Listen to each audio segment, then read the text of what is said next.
Amigos, bienvenidos a otro programa más de Ingenio Viral. Hoy nos encontramos en la Universidad Anáhuac Maya porque vamos a aprender sobre un órgano muy importante, que es el cerebro, y junto con el doctor Eric vamos a aprender acerca de las funciones vitales que desarrolla este órgano, como por ejemplo el sueño. Así que si te gustaría saber más acerca de este tema, quédate con nosotros. Mi nombre es Andrea. Mi nombre es Maggie. Y esto es Ingenio Viral.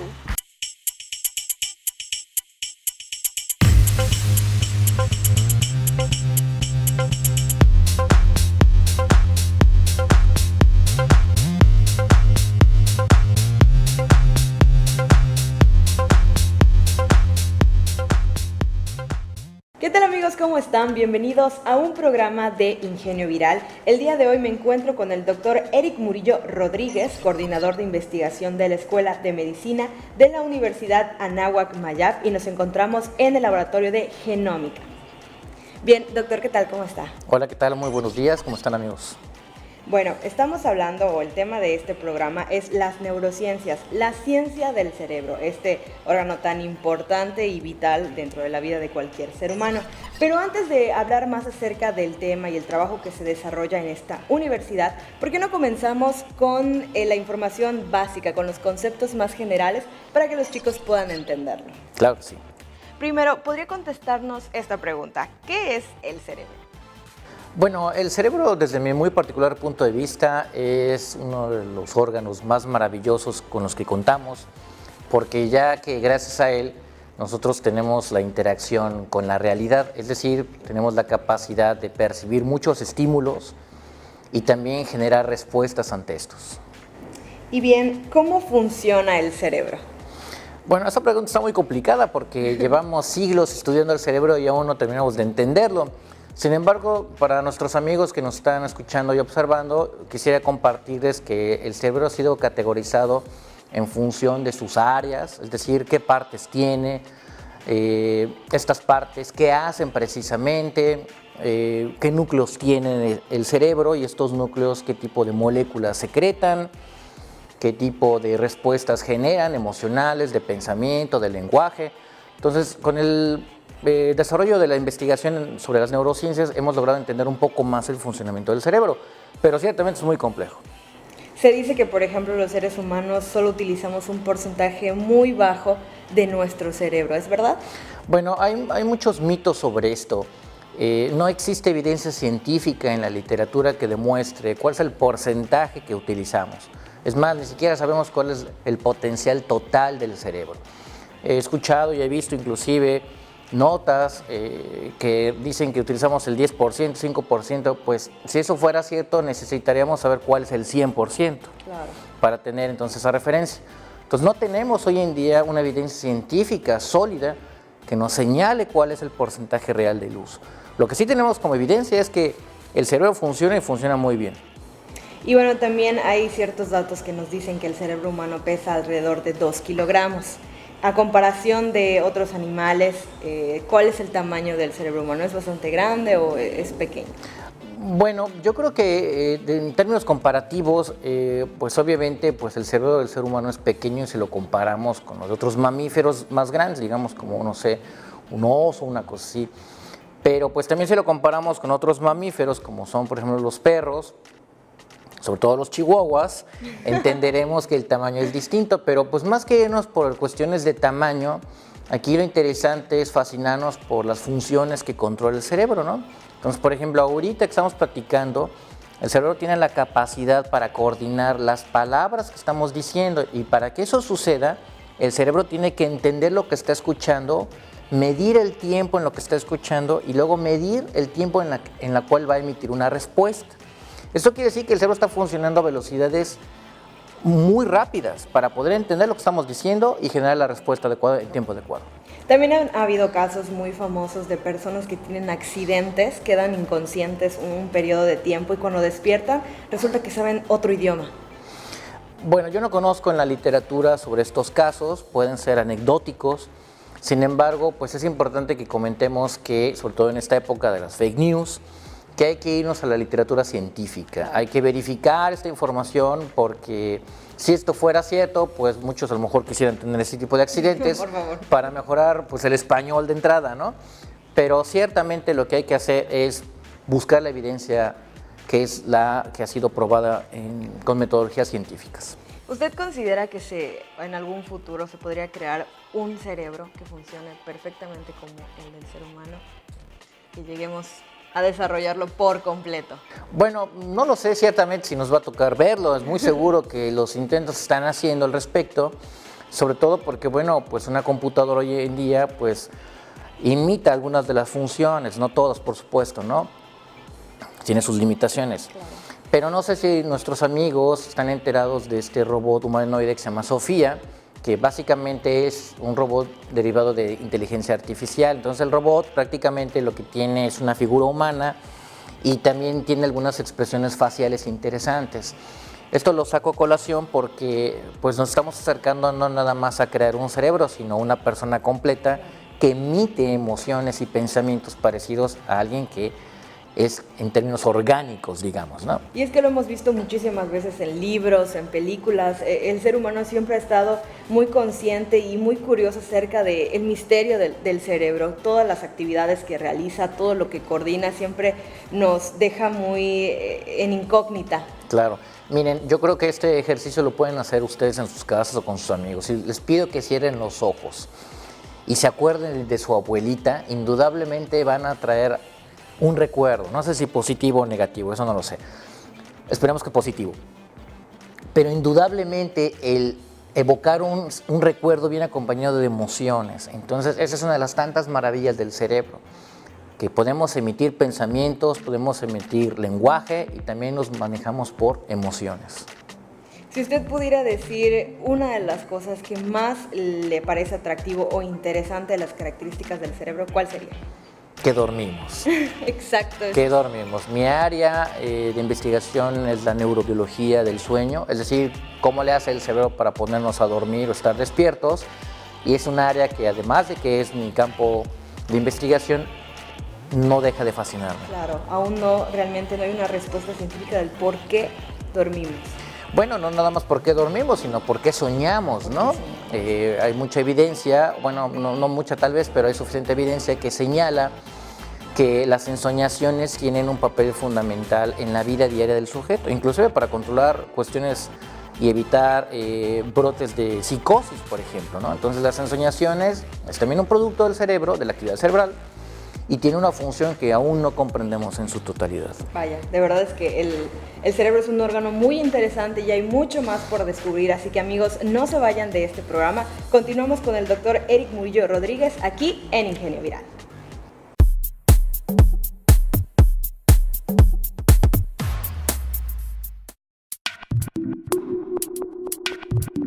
Amigos, estamos de regreso aquí en Ingenio Viral. Estábamos platicando con el doctor Eric Murillo y nos comentaba que una de las cosas fascinantes del cerebro pues es la capacidad de dormir, ¿no? Entonces, más a fondo, ¿no? ¿Cómo es la relación que tiene el cerebro con los sueños también? Bueno, en general podemos clasificar que el cerebro genera dos actividades, es la vigilia y el sueño. Este mismo se divide en dos, en general, es el sueño de ondas lentas y el sueño de movimientos oculares rápidos, también conocido como sueño MOR, es en el cual tenemos las ensoñaciones, que es cuando soñamos en las noches. Y muchos quieren siempre saber, ¿no? ¿Qué significa su sueño? Y pues desde el área, ¿no? De la ciencia, ¿cómo se ve esto? ¿Es importante? ¿No es importante la interpretación? Claro, bueno, existe mucha evidencia, tanto empírica, anecdótica y también científica, sobre la capacidad que tiene el cerebro para generar las ensoñaciones, es decir, los sueños todas las noches.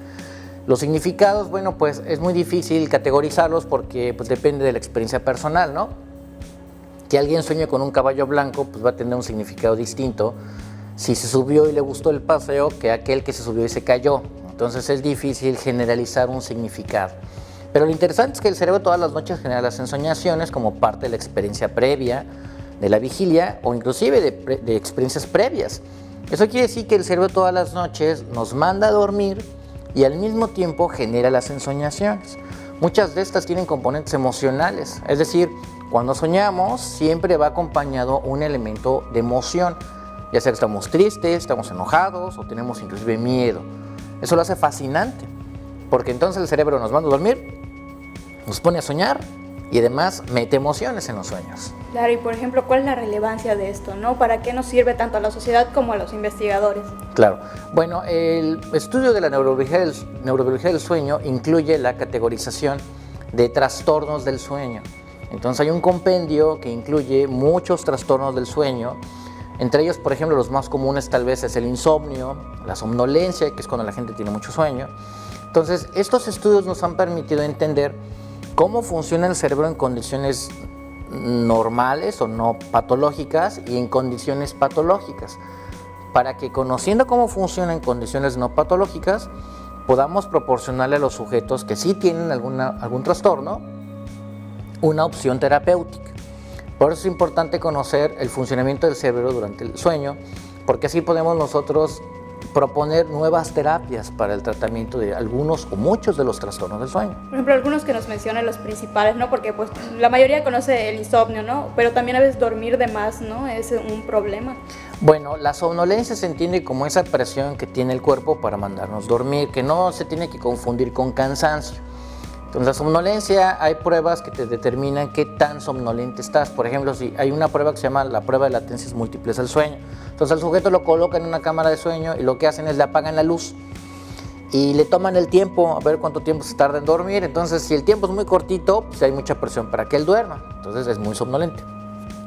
Entonces, si dormimos mucho o dormimos poco, no necesariamente significa una alteración. Del por qué, si sospechamos que si es así, ir con un especialista, quien nos va a decir, efectivamente, tienes un trastorno o no, lo va a descartar. Y nuestros hábitos del sueño, por ejemplo, ahorita está muy de moda el tener estos dispositivos que nos ayudan a controlar, ¿no? Nos marcan con una app en el teléfono, claro. Es bueno, también dormir con el teléfono pasa, claro. ¿No? Los hábitos. Bueno, este catálogo que yo les comentaba sobre los trastornos del sueño incluye además una serie de recomendaciones que se llama la higiene del sueño. Entonces son algunos pasos o algunos tips, por así decirlo, para tener un buen sueño, ¿no? Entonces, en general, yo les puedo comentar que lo que se recomienda es precisamente lo contrario, ¿no? No irse a la cama con estos gadgets. ¿Por qué? Porque resulta que cuando uno expone a los ojos a la luz del celular o de la tableta o del gadget que esté manejando, la luz estimula una parte de nuestros ojos y manda la señal directa al cerebro de que es de día. Entonces el cerebro pierde esta ritmicidad y se confunde, bueno, pues es de día o es de noche, pues yo veo oscuro, pero pues también tengo luz. Entonces lo que se recomienda es todo aquel gadget que tú tengas que tenga mucha luz, pues déjalo a un lado y ya cuando sea la hora de dormir, pues a dormir, ¿no?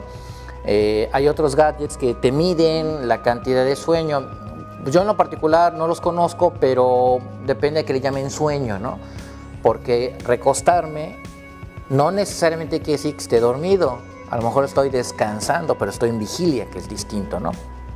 Y puedo relajarme. Toda mi frecuencia respiratoria y cardiovascular puede disminuir, pero no quiere decir que yo esté necesariamente en sueño. Sin embargo, bueno, pues insisto, lo que hay que hacer es revisar la literatura o ir con un especialista al respecto. Claro, y por ejemplo, su investigación, ¿a qué se enfoca, no? Nos comentaba, por ejemplo, el área que mencionó, ¿la podría volver a repetir? Claro, bueno, mi área es la neurobiología del sueño. El interés que tiene mi laboratorio es en estudiar el papel de unas moléculas que produce el cerebro, que también está muy fascinante este tema, que son muy parecidas al principio activo de la marihuana, que es el THC. Entonces el cerebro produce, digamos, una molécula muy parecida al THC. ¿Cómo funciona o qué efecto tiene esta molécula en el cerebro para modular el sueño? Entonces prácticamente los estudios en mi laboratorio consisten en evaluar esta molécula que produce el cerebro, induce sueño. Muy bien, ¿cómo le hace para inducir sueño? Y además, ¿por qué habríamos de tener una molécula que se parece al THC, derivado de la cannabis? Pues muchas gracias, doctor. Amigos, si quieren más información sobre esto, quédense aquí porque vamos a hacer un recorrido en este laboratorio. Estamos en Ingenio Viral.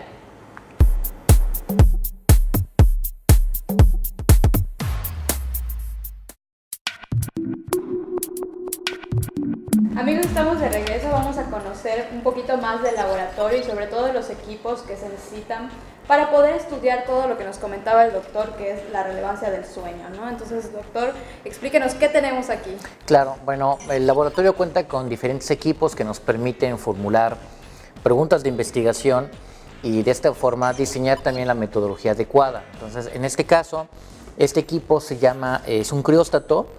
el cual permite realizar cortes del cerebro de los animales, ¿no? Entonces, para esto lo que hacemos es el animal que es sometido a un determinado tratamiento, se colecta su cerebro, este cerebro se procesa de una forma que nos permite que quede durito, por así decirlo, en términos coloquiales, y se coloca en el aparato. Entonces el aparato lo que prácticamente hace es una serie de rebanadas muy parecidas a pues, cuando vamos al súper y pedimos jamón, y esas rebanadas las sometemos en químicos especiales que nos permiten, por ejemplo, la detección de proteínas en ciertas áreas del cerebro como resultado de la expresión de genes, ¿no?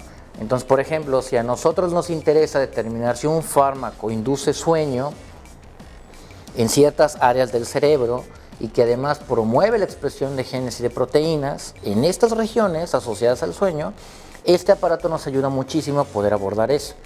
Entonces encontramos en qué partes del cerebro se prendieron qué genes que respondieron al tratamiento que le sometimos al animal.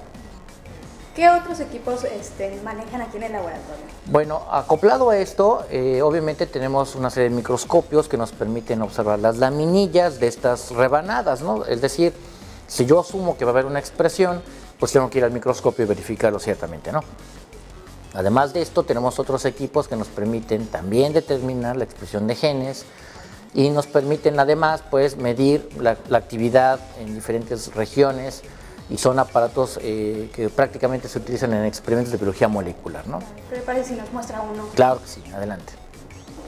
Pues aquí veo otro equipo, doctor, explíquenos para qué funciona este. Claro, miren, este aparato se llama HPLC, son unas iniciales de su nombre, y prácticamente lo que este aparato nos ayuda a hacer es a detectar y a cuantificar determinadas moléculas que nos interesan que estén en el cerebro. Entonces, por ejemplo, ¿cómo funciona esto? Bueno, pues el animal, digamos otra vez en este ejemplo del fármaco que nos interesa saber si induce o no sueño, recibe el tratamiento, nosotros colectamos del animal ya sea una muestra de sangre, la procesamos y la colocamos en el interior en estos vialecitos de cristal. Estos vialecitos contienen la muestra y van en este cassette, el cual todos estos orificios pues, están numerados. Una vez que se coloca en su interior, el aparato todo en su totalidad es controlado por la computadora que tengo a mis espaldas y le dice al aparato, nosotros lo programamos obviamente, ¿no? Pero le dice al aparato en dónde está el vial, en el número de agujerito del cassette, para que él pueda inyectar. Entonces prácticamente el aparato tiene un brazo automatizado que busca el vial e inserta una aguja, toma la muestra y le inyecta al aparato. Para ese entonces el aparato está funcionando, está corriendo a través de una serie de soluciones especiales que nosotros preparamos y que transita por toda esta tubería que están ustedes observando y llega a esta otra parte en donde el flujo de las soluciones junto con la muestra que se inyectó pasa a través de este cilindro metálico que es una columna. Entonces prácticamente la columna funciona como filtro, digamos, ¿no? Es decir, no todas las moléculas que van en la muestra van a pasar al análisis. Entonces ya una vez que transita por acá, el flujo continúa y entra en esta sección en donde hay una lámpara de luz ultravioleta. Entonces lo que hace la lámpara al estar funcionando es emitir unas de luz y cada vez que pasa el flujo, cuando emite las de luz, detecta la molécula que nos interesa. Entonces ya una vez que transita todo esto, le dice a la computadora si se detectó la molécula y la cantidad de molécula que nos interesa. Entonces, para cerrar el círculo, digamos que el animal recibe el tratamiento, colectamos la muestra, la inyectamos, el aparato determina si hay mucha de esta molécula y nosotros por la literatura ya sabemos que esa molécula está asociada, digamos, con la generación del sueño. Entonces, ese fármaco podría utilizarse para, por ejemplo, el manejo del insomnio. Ya veo, entonces tiene mucha relevancia, ¿no? Esto que arroja, pues todo el estudio técnico, por así decirlo. Y pues un poquito más hablando de las dudas que a veces tienen las personas, ¿no? De si hay que dormir más, no hay que dormir más. Estos estudios nos ayudan a saber verdaderamente si existe una cantidad de horas específicas o es en general, ¿no? Claro, bueno, estos aparatos nos permiten ciertamente tener una idea del funcionamiento en términos neuroquímicos del cerebro en condiciones como el sueño. Y ahorita que lo comentas, pues es muy cierto, se tiene la idea generalizada de que hay un determinado número de horas que se tiene que dormir. En parte es verdad porque como población tenemos, población en general, la raza humana, digamos, ¿no? Tenemos ese promedio, pero no necesariamente es una realidad porque la cuota de cada uno de sueño la determina el propio funcionamiento del individuo. Entonces hay quienes duermen menos porque eso es el funcionamiento del sujeto, y hay quienes duermen más, que evidentemente eso es lo que requiere ese sujeto para que funcione. Si alguien duerme 8 horas o más u 8 horas o menos, no necesariamente significa que sea bueno o que sea malo. En tal caso, si ya empiezan a haber problemas como falta de atención, problemas en el aprendizaje, en la memoria, control de emociones, y pueden ser derivados de la falta de sueño o del exceso de sueño, lo ideal es ir con un especialista. Pues muchísimas gracias, doctor, por darnos el recorrido, ¿no? A ustedes. Por hablarnos de esto y la importancia del sueño. Les recordamos, amigos, que hay especialistas del sueño, ¿verdad, doctor? El siguiente paso, pues, ya sería un laboratorio completo del sueño, que ojalá lo tengamos y ojalá ustedes acudan. Pues muchísimas gracias, esto fue Ingenio Viral. Y bien, amigos, nuestra visita en el laboratorio de genómica ha finalizado. Aprendimos que es importante hacer estudios para los trastornos del sueño, como dormir de más o dormir de menos, y que hay especialistas que nos pueden ayudar a solucionarlo. Efectivamente, y recuerden que las horas de sueño dependen de cada persona y es completamente diferente. Si les interesan estos temas, recuerden seguirnos en redes sociales. Estamos en Facebook, Twitter, Instagram y nuestro canal de YouTube. Además de que no olviden de ver nuestro programa de televisión todos los lunes a las 4:30 de la tarde por Canal 13 Visión y escucharnos los sábados a las 11:30 de la mañana por el 96.9 Los 40 Mérida. Mi nombre es Andrea. Mi nombre es Maggie. Y esto es Ingenio Viral.